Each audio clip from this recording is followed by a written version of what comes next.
BB4 Telugu న్యూస్కి స్వాగతం. నేను మీ అనిత.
మల్లె పోదండ మా కన్న తల్లికి మంగళారతులు, మా తెలుగు తల్లికి మల్లె పోదండ మా కన్న తల్లికి మంగళారతులు. కడుపులో కనుచూపులో కరుణ, చిరునవ్వులో సిరులు దొరలించు మా తల్లి, మా తెలుగు తల్లికి మల్లె పోదండ మా కన్న తల్లికి మంగళారతులు. గలగల కదలిపోతుంటేను బిరబిరా కృష్ణమ్మ పరుగులిడుతుంటేను, బంగారు పంటలే పండుతాయి, మురిపాల మోత్యాలు దొరలుతాయి.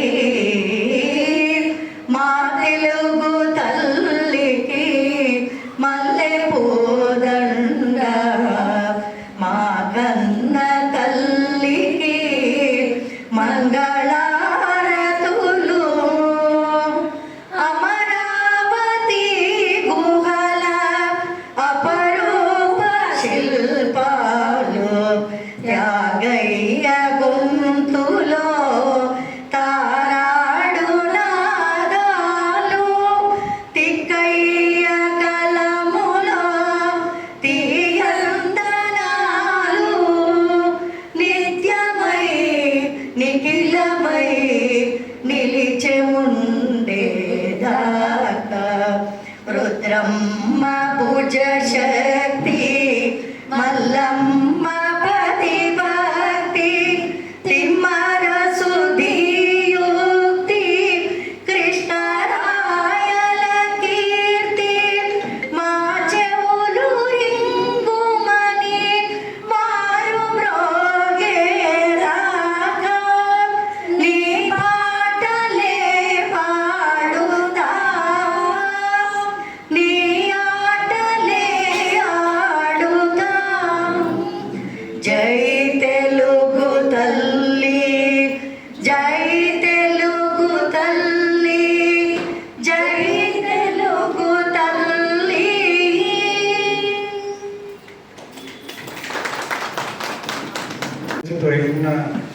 ఇప్పుడు గౌరవనీయులు డి కృష్ణమూర్తి గారికి వినపడుతుంది అందరికీ. అదేవిధంగా వేదిక మీద ఆసీనులైన అతిరథ మహారథులకు, వేదిక ముందున్న మహిళా సంఘాల నాయకులకు, కార్యకర్తలకు, సమావేశానికి హాజరైన విజ్ఞులైన మిత్రులకు మరియు సమాచార హక్కు పరిరక్షణ కార్యకర్తలకు, నాయకులకు మరియు మీడియా వారికి అందరికీ కూడా సమాచార హక్కు పరిరక్షణ సంఘం వ్యవస్థాపక అధ్యక్షుడిగా ముందుగా నమస్కారాలు తెలియజేస్తున్నాను. విఘ్నులైన మేధావులారా, సోదర సోదరీమణులారా, ఈరోజు మనం అంతర్జాతీయ మహిళా దినోత్సవం జరుపుకుంటున్నాం. నిజంగా ఇది చాలా సంతోషకరమైన దినం. ఇందుకు చొరవ తీసుకున్న వారికి, సమావేశమునకు హాజరైన వారందరికీ కూడా పేరు పేరున నా అభినందనలు తెలియజేస్తున్నాను. అయితే ఈరోజే మార్చి 15వ తేదీన వినియోగదారుల దినోత్సవం కూడా ప్రపంచవ్యాప్తంగా జరుపుకుంటున్నారు. అంతర్జాతీయ మహిళా దినోత్సవం మనం ఈరోజు జరుపుకుంటున్నాం. కానీ ఈరోజే జిల్లా ఆఫీసర్లంతా జిల్లా కలెక్టరేట్లో అంతర్జాతీయ వినియోగదారుల దినోత్సవాన్ని కూడా జరుపుతున్నారు. ప్రతి సంవత్సరం కూడా ఐక్యరాజ్య సమితి ఒక్కో విభాగానికి ఒక థీమ్ ఇస్తుంది. అట్లనే అంతర్జాతీయ వినియోగదారుల దినోత్సవానికి సంబంధించి safe products and confident consumer, సురక్షితమైన ఉత్పత్తులు, నమ్మకమైన వినియోగదారుడు అనే దాంతో ఈరోజు అంతర్జాతీయంగా వినియోగదారుల దినోత్సవాన్ని జరుపుతున్నాము. అయితే ఒకసారి చరిత్రను పరిశీలిస్తే అంతర్జాతీయ మహిళా దినోత్సవానికి సంబంధించి ఏమనుకోకుంటే నేను కూర్చొని మాట్లాడుతున్నది, ఎవరో ఏమనుకోదండి దయచేసి ప్లీజ్.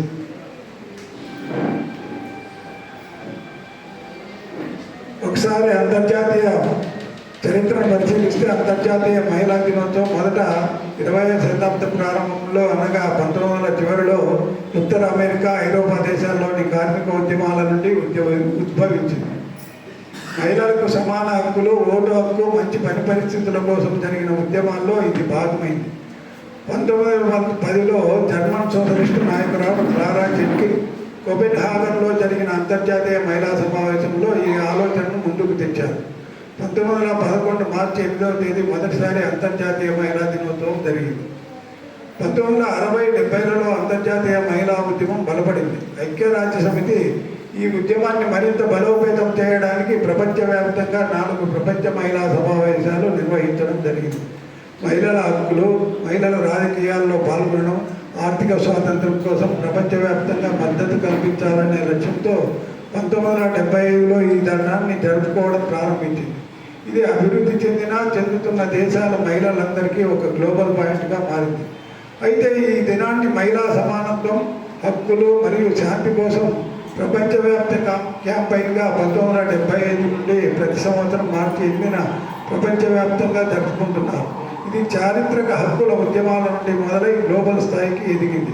అయితే ఐక్యరాజ్య సమితి మాత్రం 1977లో దాని సభ్య దేశాలకు మార్చి 8వ తేదీ మహిళా హక్కుల దినోత్సవంగా ప్రకటించడం వల్ల 1977 నుండి అధికారికంగా మహిళా దినోత్సవం, అంతర్జాతీయ మహిళా దినోత్సవం జరుపుకుంటున్నాం.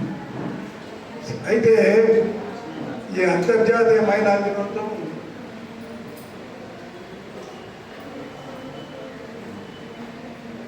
యాక్చువల్గా శ్రమలో పుట్టి, శ్రమలో పెరిగి, శ్రమనే తమ జీవన సౌందర్యంగా బతికే బడుగు బలహీన వర్గాల మహిళలు తమ బ్రతుకుల గురించి చర్చించుకొని వారి పోరాటాలకు సంకేతంగా మార్చి 8వ తేదీ అంతర్జాతీయ మహిళా దినోత్సవం జరపాలనే ప్రతిపాదనలతో మొదలైంది అంతర్జాతీయ మహిళా దినోత్సవం. ఐక్యరాజ్య సమితిలో సభ్యత్వం ఉన్న 193 దేశాల అసెంబ్లీ అంగీకరించిన సుస్థిర అభివృద్ధి లక్ష్యాలలో 17 అంశాలు ఉండగా అందులో 5వది లింగ సమానత్వం. ఐక్యరాజ్య సమితిలో సూత్రప్రాయంగా అంగీకరించిన ప్రకారం 2030 నాటికి మహిళలకు, వారి బాలికలకు సాధికారత పొందేలా లింగ సమానత్వం సాధించాలన్నది ఐక్యరాజ్య సమితి లక్ష్యం. వారి పట్ల అన్ని రకాల వివక్షలను అంతమొందించాలన్నదే ఐక్యరాజ్య సమితి స్థూల లక్ష్యం. మరి దీన్ని సాధించడానికి ఎన్ని సంవత్సరాలు పడుతుందనేది ఎవరు చెప్పలేని దౌర్భాగ్య పరిస్థితిలో మనం ఉన్నాం ఈరోజు. ఈ సందర్భంగా నేను మీకు 3 ప్రధానమైన వ్యక్తులు వెలువించిన అభిప్రాయాలను గుర్తు చేయదలుచుకున్నాను. ఒక వ్యవస్థలో మహిళలకు ఇచ్చే స్థానాన్ని బట్టి ఆ సమావేశాన్ని అంచనా వేయొద్దంటారు కార్ల్ మార్క్స్. నైతిక శక్తినే మన బలం అనుకుంటే పురుషుడి కంటే స్త్రీ ఎన్నో రెట్లు బలవంతురాలు. అయితే కండబలంలో మాత్రం పురుషుడు ముందుంటే, నైతికత, త్యాగనరిది ఇచ్చే మనోబలంలో మాత్రం స్త్రీ ముందుంటుందని మహాత్మా గాంధీ అన్నారు. ప్రజా సమూహాల్లో చైతన్యం నింపాలంటే ముందు మహిళ మేలుకోవాలి. స్త్రీ కళ్ళు తెరిస్తే కుటుంబం, దానితో పాటే గ్రామం, ఆ వెంటే దేశం పురోగతి పడతాయని జవహర్లాల్ నెహ్రూ అన్నాడు. అంతర్జాతీయ మహిళా దినోత్సవంను హక్కుల సాధన కోసం మరియు అణచివేతలకు వ్యతిరేకంగా పోరాడే దీక్షా దినంగా జరుపుకోవాల్సిన దినాన్ని ప్రభుత్వాలు కావచ్చు, అధికార వర్గాలు కావచ్చు, వారి వారి అధికారిక కార్యక్రమాల్లో భాగంగా చేర్చి ఉత్సవాల మాదిరిగా జరుపుకోవడం చాలా బాధాకరం. స్త్రీ పురుషుల మధ్య అంతరాయం ఎంత తగ్గితే అంత వేగంగా వృద్ధి రేటు జరుగుతుందని, స్త్రీ పురుషుల మధ్య ఉపాధి వేతన వ్యత్యాసాలు తొలగిస్తే స్త్రీల ఆదాయం 76% పెరుగుతుందని అనేక సర్వేలు చెబుతున్నాయి. 2025-26 ఆర్థిక సంవత్సరంకు సంబంధించి కేంద్ర ప్రభుత్వం పార్లమెంటులో ప్రకటించిన లెక్కల ప్రకారం 50.14 లక్షల మంది కేంద్ర ప్రభుత్వ ఉద్యోగులు, 69 లక్షల మంది పెన్షనర్లు ఉన్నారని ప్రకటించారు. కానీ ఇందులో మహిళల శాతం ఎంత అనేది మాత్రం ప్రకటించలేదు. మేధావుల అంచనా ప్రకారం మహిళా శాతం ఎంత అనేది మాత్రం ప్రకటించలేదు. మేధావుల అంచనా ప్రకారం మహిళా శాతం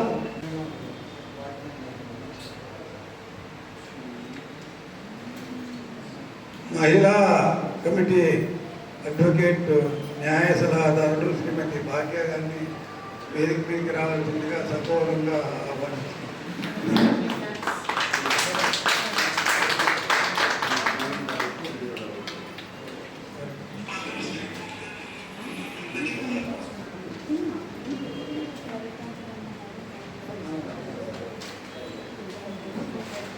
భారత సామాజిక ఉత్పత్తి రంగంలో ఉన్న వర్క్ఫోర్స్ అంతా బహుజన కులాలకు చెందిన మహిళా శ్రామికులే అన్నది సుస్పష్టం. అయితే బహుజన కులాల అభివృద్ధికి ఆటంకంగా ఉన్నది మాత్రం ఇంకనూ కులము, వ్యక్తి, బాల్య వివాహాలు, జోగిని వ్యవస్థ, నిరుద్యోగం, నిరక్షరాస్యత, అంటరానితనం, దొరపెత్తనాలు, దొరసాని పెత్తనాలు, మగ పెత్తనాలు మొదలగు అనేక సమస్యల్లో పితృస్వామ్యం కూడా ఒక సమస్య మాత్రమే. కానీ పితృస్వామ్యం అంటే బహుజన మహిళల విముక్తి అని చాలామంది మేధావులు కావచ్చు, అధికార వర్గాలు కావచ్చు ప్రచారం చేసుకుంటున్నారు.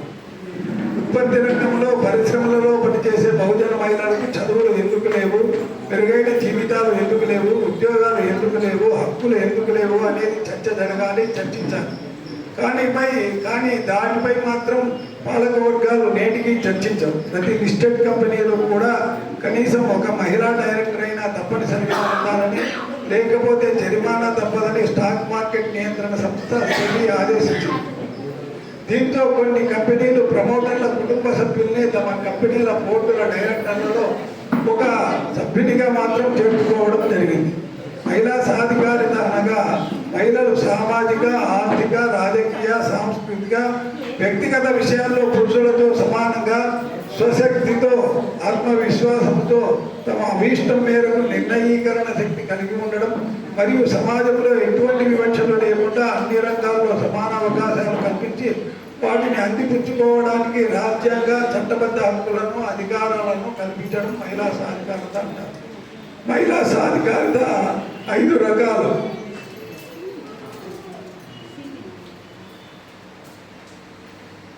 ఒకటి, సామాజిక సాధికారత. స్త్రీ పురుష వివక్ష లేకుండా అందరికీ సమాన గౌరవం, సమాన అవకాశాలు కల్పించడం. 2, ఆర్థిక సాధికారత. మహిళల ఆర్థిక అవసరాలు వారే తీర్చుకోగలిగే జీవనాధార వృత్తులలో కొనసాగడం. దీనివల్ల ఎవరి మీద ఆధారపడవలసిన అవసరం ఉండదు. 3, విద్యా సాధికారత. స్త్రీలకు విద్యా అవకాశాలు ఉండాలి. విద్య ద్వారా విజ్ఞానం ద్వారా విశ్వాసం, నైపుణ్యం ద్వారా ఆత్మవిశ్వాసం పెరుగుతుంది.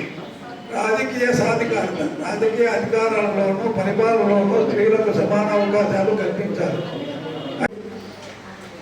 మానవ హక్కుల్లో మహిళల హక్కులు ఉన్నాయి, దళితుల హక్కులు ఉన్నాయి, అన్ని హక్కులు ఉన్నాయి. కాబట్టి ఏ హక్కుల కోసమైనా సరే, ఏ సమస్య కోసమైనా సరే ముందుకొచ్చి మా అందరికీ కూడా సపోర్ట్గా ఉంటున్న శ్రీ అబ్దుల్ రసూల్ గారు ఇప్పుడు వారి చక్కని సందేశం ఇవ్వాల్సిందిగా కోరుకుంటున్నాను.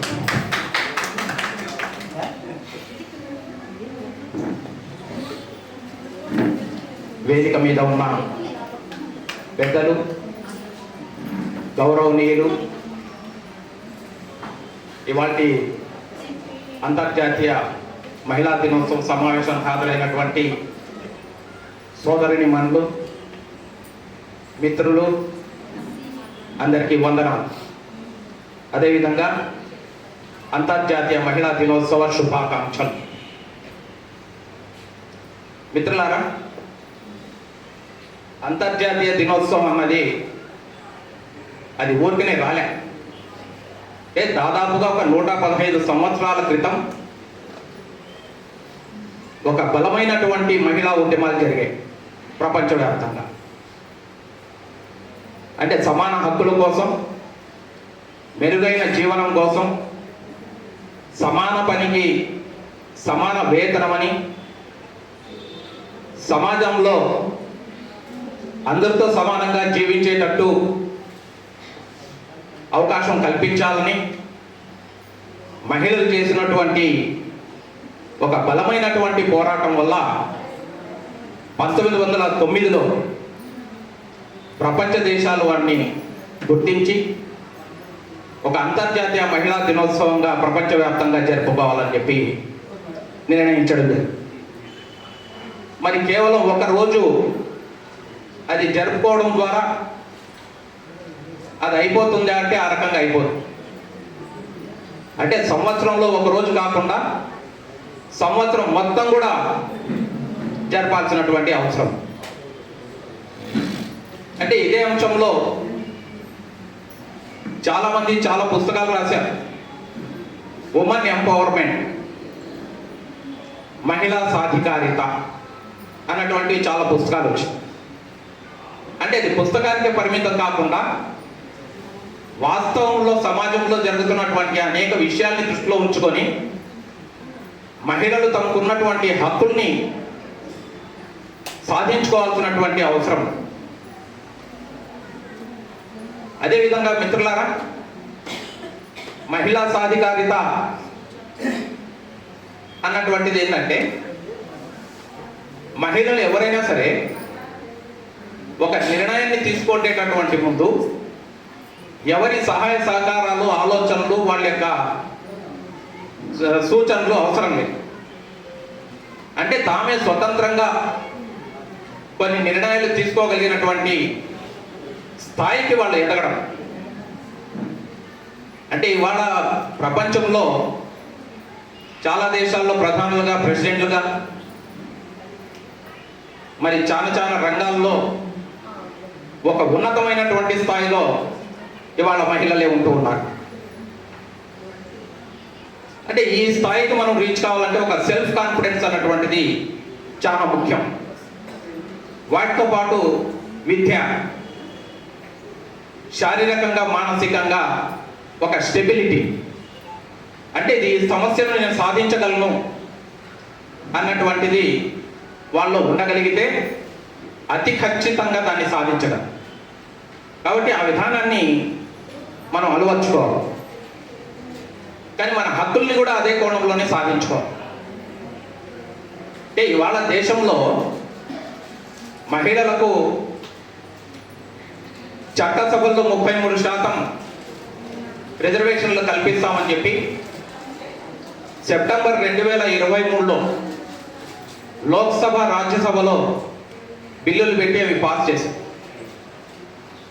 ఆ బిల్లు పాస్ అయిన సందర్భంలో 86వ రాజ్యాంగ సవరణ కూడా చేశారు. మరి అమల్లో ఉందా అంటే ఇంతవరకు అమల్లో లేదు. మరి ఎందుకు అమలుపరచట్లేదు? మరి చట్టసభలు పాస్ చేసినటువంటి చట్టాన్ని, ఒక హక్కుని మనం ఎందుకు సాధించుకోవడానికి ముందుకు రావట్లేదు? కాబట్టి ఆ విధానంపై కూడా మనం గట్టిగా పోరాటం చేయాల్సినటువంటి అవసరం. ఈ బిల్ అయితే పాస్ అయింది, పార్లమెంట్లో పాస్ అయింది, రాజ్యసభలో పాస్ అయింది. మరి ఇంతవరకు అమలు జరపకుండా 2023లో అయితే 2024లో ఎన్నికలు వచ్చాయి. మరి ఆ ఎన్నికల్లో మాకు 33% ఇచ్చి ఉంటే ఎంతమంది పార్లమెంట్ మెంబర్లుగా మేము చూసేవాళ్ళం. ఇవాళ మళ్ళీ ఆ అవకాశాన్ని ఇవ్వకపోవడం ఒక దురదృష్టకరం. అది దాన్ని సాధించుకోవాల్సినటువంటి అవసరం మాకు. ఇవాళ లోక్సభలో 543 మంది పార్లమెంట్ సభ్యులు ఉంటే అందులో 74 మంది మహిళలు ఉన్నారు, అంటే 13%. అదేవిధంగా రాజ్యసభలో 245 మంది ఉంటే అందులో 32 మంది మహిళలు ఉన్నారు, అంటే 13%. కాబట్టి దాన్ని మనం గట్టిగా పోరాడి సాధించుకోవాల్సినటువంటి అవసరం. అదేవిధంగా మహిళలకు రక్షణ కోసం అనేక చట్టాలు ఉన్నాయి. అంటే సమాజంలో బాధితురాలుగా ఉండేది ఎవరు అంటే మహిళలని చెప్పాలి చాలా సందర్భాలు. ఎందుకంటే ఇవాళ చాలా కోర్టులో కూడా చాలా కేసులు చూస్తుంటాం. మరి ఆ రకంగా దాదాపుగా 10 నుంచి 15 చట్టాలు మహిళల కోసం రక్షించడానికే ఉన్నాయి. కానీ వాస్తవికతలో వాటిని అమలు జరపడంలో కాస్త వెనుకబాటుతనం ఉందని చెప్పి నేను భావిస్తాను. ఎందుకంటే నేషనల్ క్రైమ్ రికార్డ్ బ్యూరో 2023లో మొత్తం దేశంలో జరుగుతున్నటువంటి మహిళలపై జరుగుతున్నటువంటి నేరాల గురించి ఒక రిపోర్ట్ ఇవ్వడం జరిగింది. ఆ రిపోర్ట్లో మహిళలపై దేశంలో నమోదయ్యే కేసుల్ని ఒకసారి మనం పరిశీలిస్తే 2016 నుంచి 2022 వరకు అంటే 7 సంవత్సరాల కాలంలో 27,55,127 కేసులు నమోదయ్యాయి. ఇది కేంద్ర ప్రభుత్వం లెక్కలేదు, ఎవరు అనుకోయిన లెక్కలు కాదు.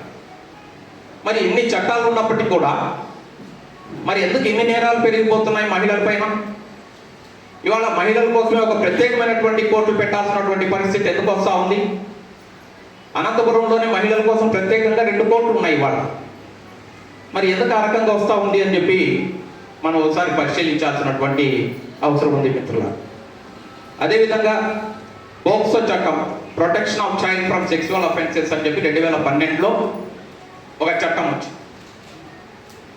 అంటే చిన్నపిల్లల పైన జరిగేటటువంటి లైంగిక దాడులకు సంబంధించి ఒక చట్టం. మరి ఆ చట్టానికి సంబంధించి ఒక ప్రత్యేకమైనటువంటి కోర్టు ఇవాళ అనంతపురంలోనే ఉంది. అంటే మొత్తం జిల్లాలో ఎక్కడ ఏ నేరం జరిగినా కూడా ఆ కోర్టులోనే విచారణ జరుగుతుంది ఆ చట్టం కింద. మరి దాన్ని 2018 నుంచి మనం డాటా తీసుకోగలిగితే 2018 నుంచి 2022 వరకు అంటే 5 సంవత్సరాలు. ఈ 5 సంవత్సరాల కాలంలో ఈ పిల్లలపైన, చిన్నపిల్లలపైన జరిగేటటువంటి అత్యాచారాలు 2,51,825 కేసులు జరిగాయి. మరి 2,51,825 కేసులు నమోదైతే శిక్షలు పడిన కేసులు ఎన్ని ఉన్నాయి అంటే 25,961 కేసులు మాత్రమే. అంటే ఇది చాలా నెగ్లిజబుల్. మరి ఎందుకు ఈ రకంగా జరుగుతూ ఉంది? ఎందుకు రాజీ పడుతూ ఉన్నారు? మరి రాజీ చేసేవాళ్ళు ఎవరు? ఇందులో ముద్దాయిలుగా ఉన్నది ఎవరు? ఆ విషయాలు మరి ప్రత్యేకంగా చెప్పాల్సిన పర్లే, అది మీకు తెలిసిన విషయాలు. మరి అదేవిధంగా మిత్రులారా, ఇవాళ ఈ రిజర్వేషన్లు అన్నటువంటి సక్రమంగా అమలు జరగకపోవడం వల్ల